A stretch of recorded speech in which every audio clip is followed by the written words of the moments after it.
Hey Bash Besties! Today's video is a behind the scenes of how we set up for my aunt's 50th birthday party.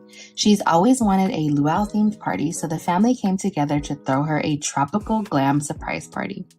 When my uncle let me know his plans for the event, I knew I had to hit up eFavorMart, and they were so excited to collaborate and kindly sponsor this video. For the backdrop, we went with 2 gold geometric stands from eFavorMart.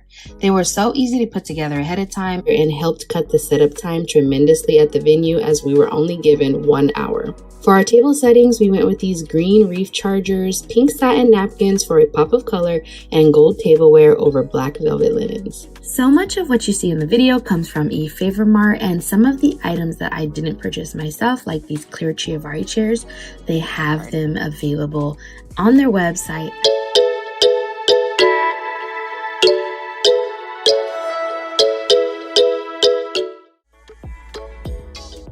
Then the bartender showed up to set up the bar. We went with a gold and white luxe bar option that matched the vibe of the wallpaper already in the venue. Then the DJ showed up and it was time to get the party started.